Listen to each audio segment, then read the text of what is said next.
Chapter 5, Part 2.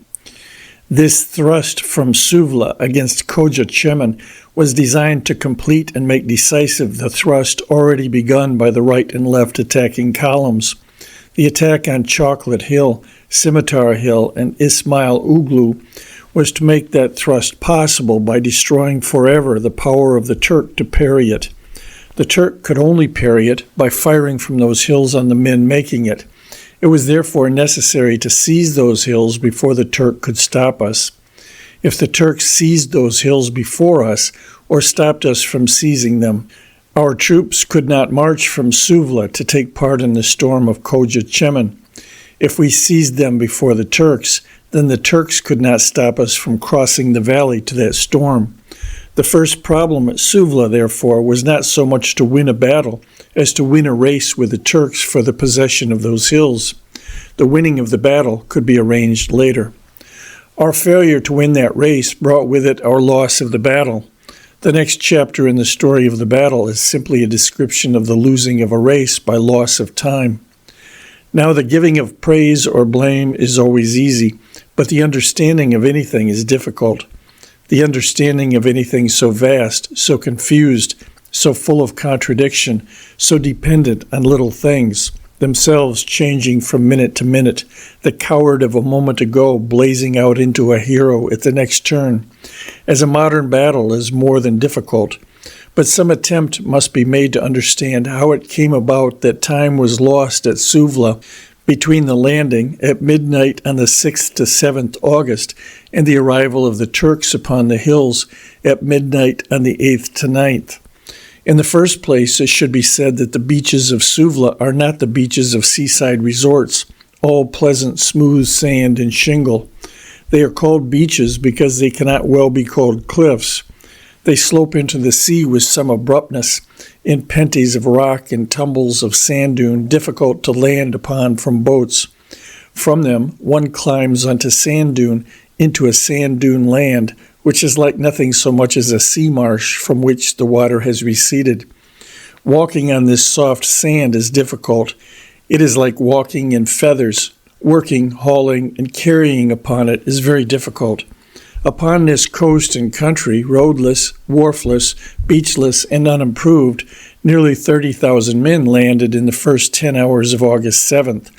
At 10 a.m. on that day, when the sun was in his stride, the difficulty of those beaches began to tell on those upon them. There had been sharp fighting on and near the beaches, and shells were still falling here and there in all the ground which we had won. On and near the beaches there was a congestion of a very hindering kind. With men coming ashore, shells bursting among them, mules landing, biting, kicking, shying, and stampeding, guns limbering up and trying to get out into position, more men coming ashore or seeking for the rest of their battalion in a crowd where all battalions looked alike, shouts, orders and counter-orders, ammunition boxes being passed along, water carts and transport being started for the firing line, wounded coming down or being helped down or being loaded into lighters, doctors trying to clear the way for field dressing stations, with every now and then a shell from Ismail sending the sand in clouds over corpses, wounded men, and fatigue parties, and a blinding August sun over all to exhaust and to madden. It was not possible to avoid congestion. This congestion was the first, but not the most fatal cause of the loss of time. Though the congestion was an evil in itself, its first evil effect was that it made it impossible to pass orders quickly from one part of the beach to another. In this first matter of the attack on the hills, the way had been opened for the assault by 10 a.m. at the latest, but to get through the confusion along the beaches, among battalions landing, forming, and defiling, and the waste of wounded momently increasing, to arrange for the assault and to pass the orders to the battalions named for the duty, took a great deal of time. It was nearly 1 p.m. when the 31st moved north from Lala Baba on their march round the head of the Salt Lake into position for the attack. The 32nd Brigade, having fought since dawn at Hill 10, was already to the mouth of the Salt Lake, but when, at about 3 p.m., the 31st took position, facing southeast, with its right on the northeast corner of the Salt Lake. The 32nd was not upon its left, ready to advance with it. Instead of that guard upon its left, the 31st found a vigorous attack of Turks. More time was lost, waiting for support to reach the left, and before it arrived, word came that the attack upon the hills was to be postponed till after 5 p.m. Seeing the danger of delay and that Chocolate Hill at least should be seized at once, the Brigadier General, Hill, telephoned for supports and covering fire, held off the attack on his left with 1 battalion, and with the rest of his brigade started at once to take Chocolate Hill, cost what it might. The men went forward and stormed Chocolate Hill, the 7th Royal Dublin Fusiliers bearing the brunt of the storm. At some not specified time, perhaps after this storm, in a general retirement of the Turks, Hill 70, or Scimitar Hill, was abandoned to us and occupied by an English battalion. During all this day of the 7th of August, all our men suffered acutely from the great heat and from thirst. Several men went raving mad from thirst. Others assaulted the water guards, pierced the supply hoses, or swam to the lighters to beg for water. Thirst and great heat is a cruel pain, and this, afflicting some regiments more than others, demoralized some and exhausted all. Efforts were made to send up and to find water, but the distribution system, beginning on a cluttered beach and ending in a rough, unknown country full of confused fighting and firing, without anything like a road, and much of it blazing or smoldering from the scrub fires, broke down, and most of the local wells, when discovered, were filled with corpses put there by the Turk garrison. Some unpolluted wells of drinkable, though brackish water, were found, but most of these were guarded by snipers who shot at men going to them. Many men were killed thus, and many more wounded, for the Turk snipers were good shots, cleverly hidden.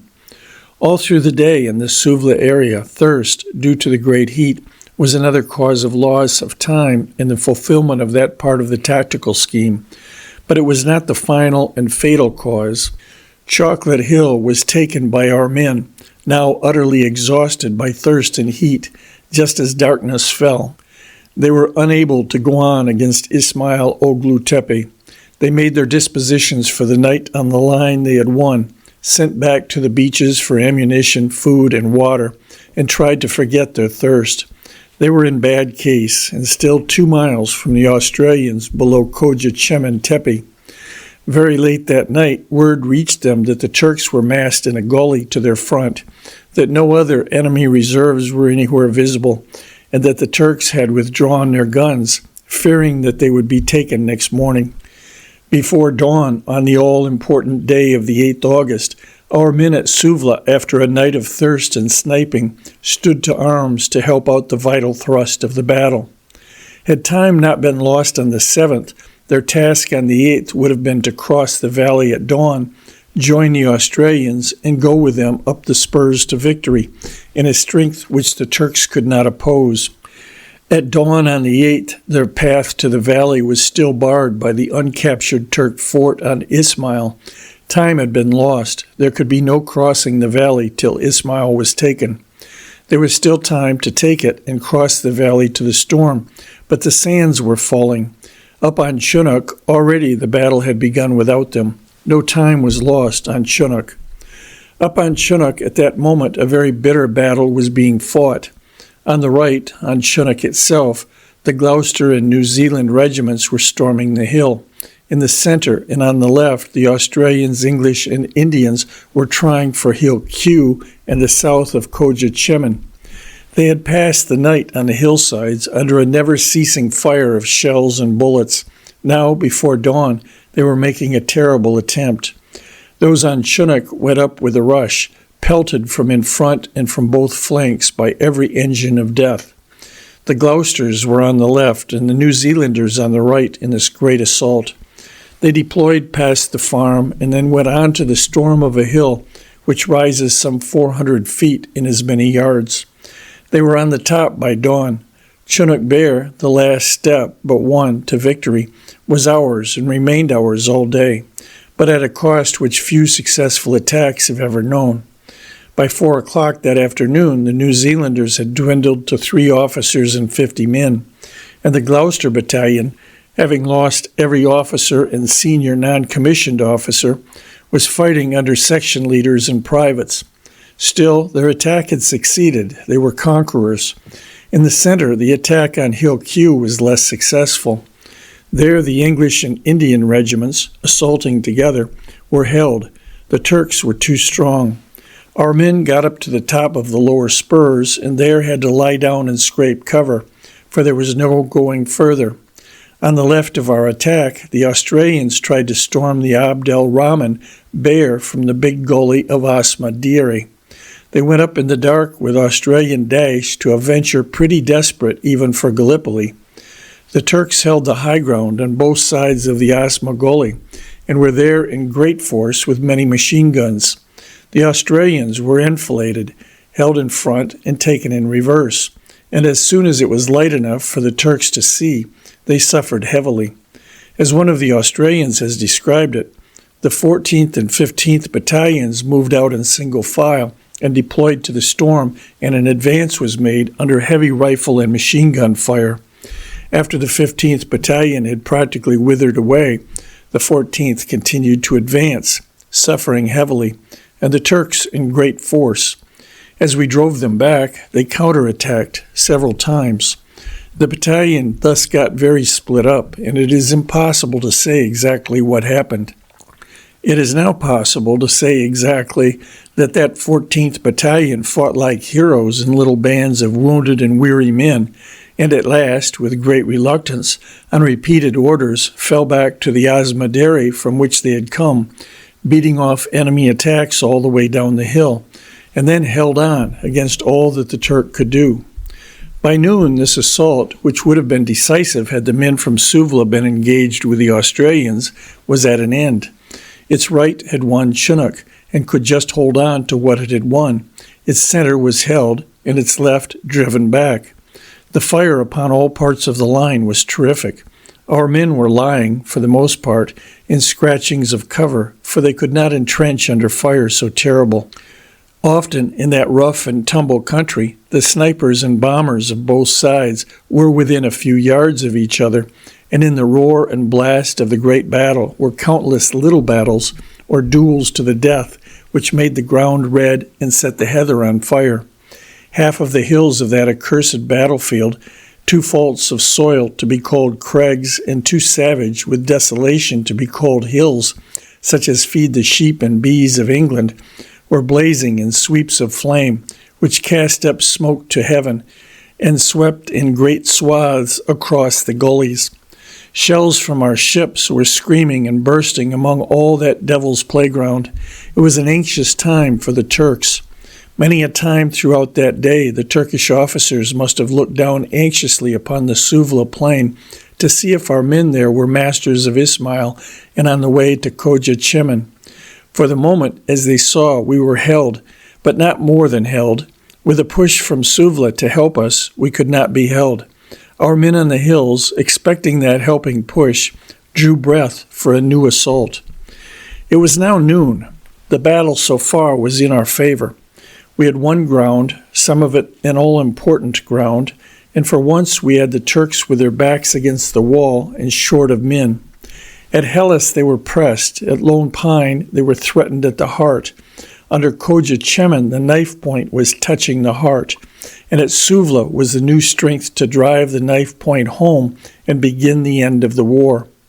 And the Turks could not stop that new strength.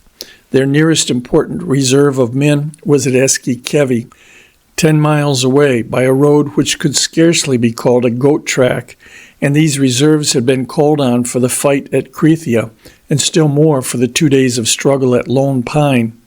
All through that day of the 8th of August, fate waited to see what would happen between Suvla and Koja Chemin. She fingered with her dice, uncertain which side to favor. She waited to be courted by the one who wanted her. 8 hours of daylight had gone by, but there was still no moving forward from Suvla to seize Ismail and pass from it across the valley to the storm. Noon passed into the afternoon, but there was still no movement. 4 hours more went by, and now our airplanes brought word that the Turks near Suvla were moving back their guns by ox teams and that their foot were on the march, coming along their breakneck road, making perhaps a mile an hour, but marching and drawing steadily nearer to the threatened point. The living act of the battle was due at Ismail. From Ismail, the last act, the toppling down of the Turk forever among the bones of his victims and the ruin of his ally, would have been prepared and assured.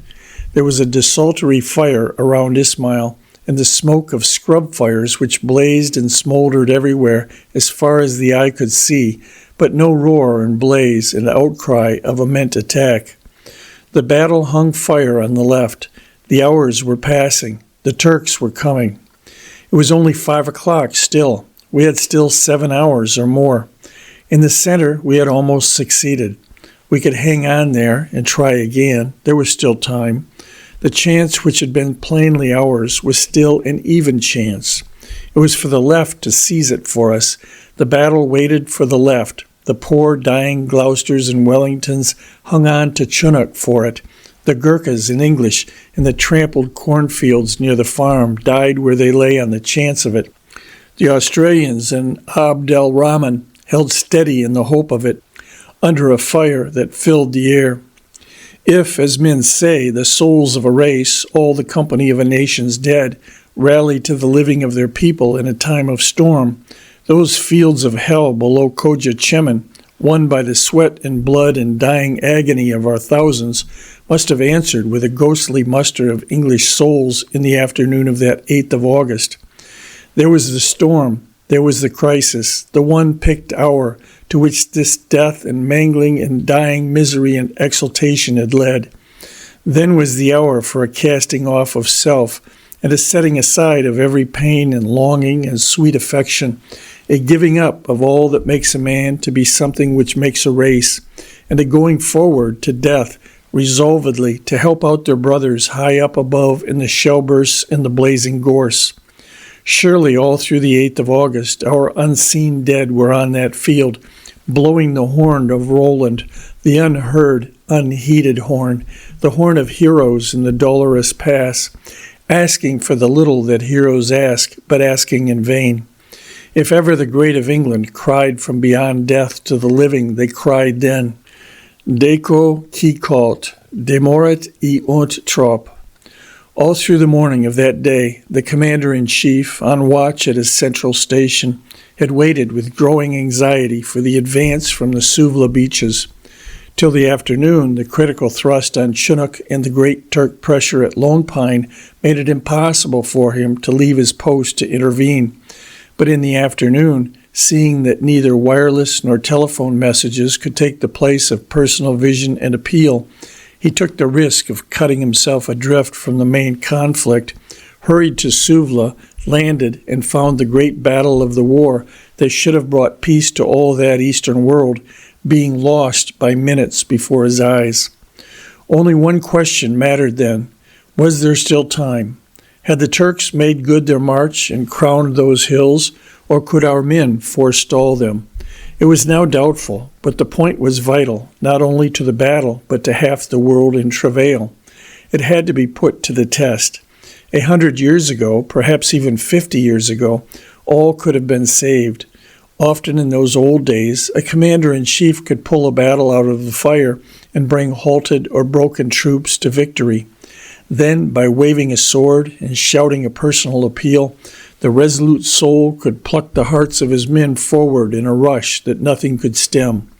So Wolfe took Quebec, so Desaix won Marengo, so Bonaparte swept the bridge at Lodi and won at Arcola, so Caesar overcame their Nervi in the terrible day and wrecked the Republic at Pharsalia.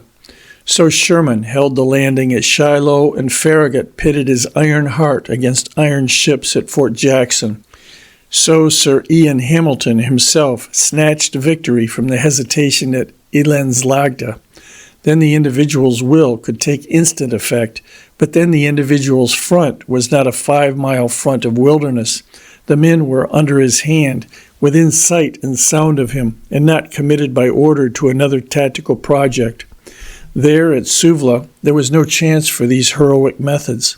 Suvla was the modern battlefield, where nothing can be done quickly except the firing of a machine gun. On the modern field, especially on such a field as Suvla, where the troops were scattered in the wilderness, it may take several hours for an order to pass from one wing to the other. In this case, it was not an order that was to pass, but a counter-order. The order had already gone for an attack at dawn on the morrow. All soldiers seem agreed that even with authority to back it, a counter-order on a modern battlefield to urge forward halted troops takes time to execute. Sir Ian Hamilton's determination to seize those hills could not spare the time. Too much time had already gone. He ordered an advance at all costs with whatever troops were not scattered, but only 4 battalions could be found in any way ready to move. It was now 5 p.m. There were perhaps 3 more hours of light. The 4 battalions were ordered to advance at once to make good what they could of the hills fronting the bay before the Turks forestalled them.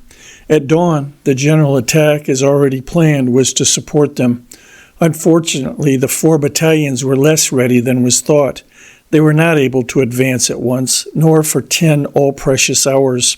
They did not begin to advance till 4 o'clock the next morning, the 9th of August, and even then the rest of the division which was to support them was not in concert with them.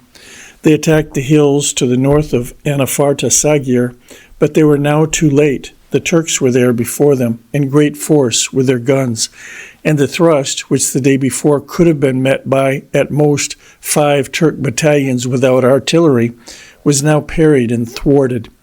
Presently the division attacked with great gallantry over burning scrub, seized Ismail, and was then checked and forced back to the Chocolate Hills.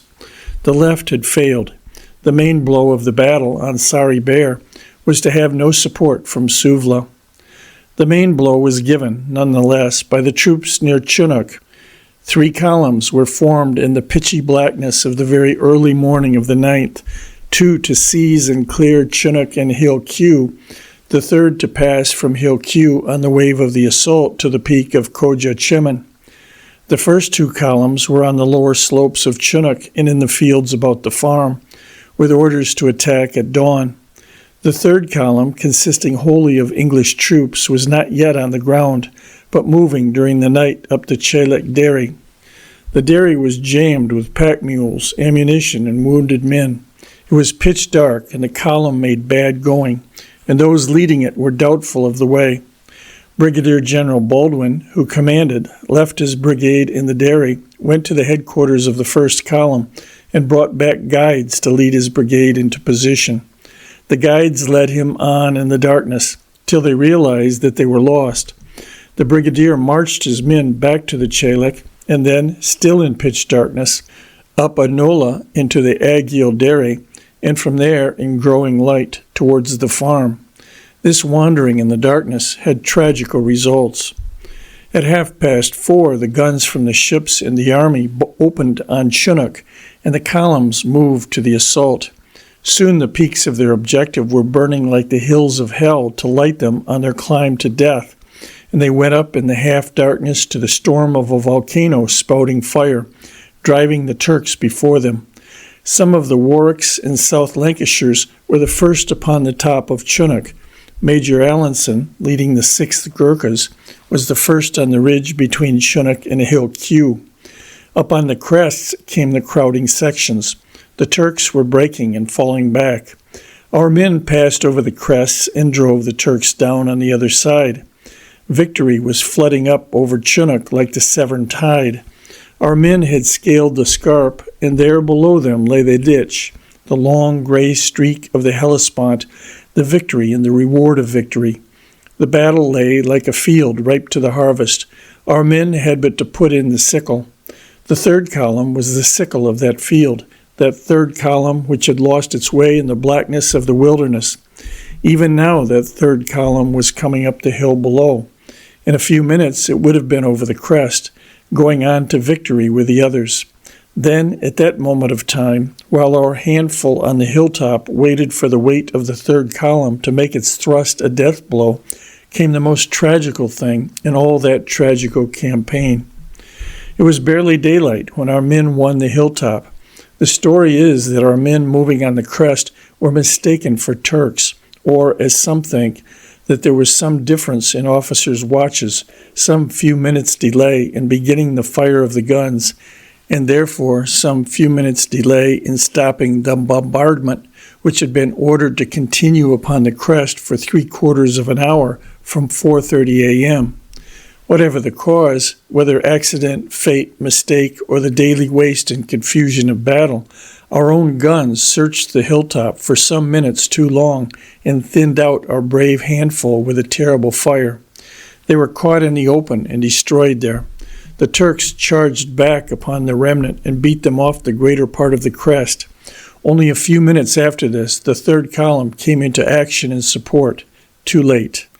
The Turks beat them down the hill to the farm, but could not drive the men of the first column from the southwestern half of the top of the Chinook. All through the hard and bloody day of the 9th of August, the Turks tried to carry this peak, but never quite could, though the day was one long succession of Turk attacks, the Turks fresh and in great strength, our men weary from 3 terrible days and nights, and only a battalion strong, since the peak would not hold more. The New Zealanders and some of the 13th Division held that end of Chinook. They were in trenches which had been dug under fire, partly by themselves, partly by the Turks. In most places, these trenches were only scratchings in the ground, since neither side on that blazing and stricken hill could stand to dig. Here and there, in sheltered patches, the trenches were 3 feet deep, but whether 3 feet deep or 3 inches, all were badly sighted, and in some parts had only 10 yards field of fire. In these pans or scratchings, our men fought all day, often hand to hand, usually under a pelt of every kind of fire, often amid a shower of bombs, since the Turks could creep up under cover to within so few yards. Our men lost very heavily during the day, but at nightfall we still held the peak. After dark, the 6th Loyal North Lancashires relieved the garrison, took over the trenches, did what they could to strengthen them, and advanced by some yards here and there. At 4 o'clock on the morning of the 10th, the 5th Wiltshires came up to support them, and lay down behind the trenches in the ashes, sand, and scattered rubble of the hilltop. Both battalions were exhausted from 4 days and nights of continual fighting, but in very good heart. At this time, these 2 battalions marked the extreme right of our new line. On their left, stretching down to the farm, were the 10th Hampshires, and near the farm, the remains of the 3rd column under General Baldwin. There may have been in all some 5,000 men on Chinook and within a quarter of a mile of it round the farm. In the darkness before dawn, when our men on the hill were busy digging themselves better cover for the day's battle, the Turks, now strongly reinforced from Bulair and Asia, assaulted Chinook with not less than 15,000 men. They came on in a monstrous mass, packed shoulder to shoulder, in some places 8 deep, in others 3 or 4 deep. Practically all their first line were shot by our men. Practically all the second line were bayoneted. But the third line got into our trenches and overwhelmed the garrison. Our men fell back to the second line of trenches and rallied and fired. But the Turks overwhelmed that line too, and then with their packed multitude they paused and gathered like a wave, burst down on the Wiltshire regiment and destroyed it almost to a man. Even so, the survivors, outnumbered 40-1, formed and charged with a bayonet, and formed and charged a second time, with a courage which makes the charge of the Light Brigade seem like a dream. But it was a hopeless position. The Turks came on like the sea, beat back all before them, paused for a moment, set rolling down the hill upon our men a number of enormous round bombs, which bounded into our lines and burst, and then following up this artillery, they fell on the men round the farm in the most bloody and desperate fight of the campaign. Even as they topped Chinook and swarmed down to engulf our right, our guns opened upon them in a fire truly awful, but thousands came alive over the crest and went down to the battle below. Stragglers running from the first rush put a panic in the Agiel Dairy, where bearers, doctors, mules, and a multitude of wounded were jammed up with soldiers trying to get up to the fight. Some of our men held up against this thrust of the Turks, and in that first brave stand, General Baldwin was killed. Then our line broke. The Turks got fairly in among our men with a weight which bore all before it, and what followed was a long succession of British rallies to a tussle, body to body, with knives and stones and teeth, a fight of wild beasts in the ruined cornfields of the farm. Nothing can be said of that fight. No words can describe, nor any mind imagine it, except as a roaring and blazing hour of killing. Our last reserves came up to it, and the Turks were beaten back. Very few of their men reached their lines alive. The Turk dead lay in thousands all down the slopes of the hill, but the crest of the hill, the prize, remained in Turk hands, not in ours. That ended the battle of the 6th to 10th of August. We had beaten off the Turks, but our men were too much exhausted to do more. They could not go up the hill again. Our thrust at Sari Bair had failed. It had just failed, by a few minutes, though unsupported from the left. Even then, at the 11th hour, 2 fresh battalions and a ton of water would have made Chinook ours, but we had neither the men nor the water. Sari was not to be our hill. Our men fought for 4 days and nights in a wilderness of gorse and precipice to make her ours. They fought in a blazing sun, without rest, with little food and with almost no water, on hills on fire and on crags rotting to the tread. They went, like all their brothers in that peninsula, on a forlorn hope, and by bloody pain they won the image and the taste of victory. And then, when their reeling bodies had burst the bars, so that our race might pass through, there were none to pass. The door was open, but there were none to go through it to triumph. And then, slowly, as strength failed, the door was shut again. The bars were forged again. Victory was hidden again. All was to do again. And our brave men were but the fewer and the bitterer for all their bloody sacrifice for the land they served. All was to do again after the 10th of August. The great battle of the campaign was over. We had made our fight. We had seen our enemy beaten and the prize displayed. And then, as before at Helles, we had to stop for want of men till the enemy had remade his army and rebuilt his fort.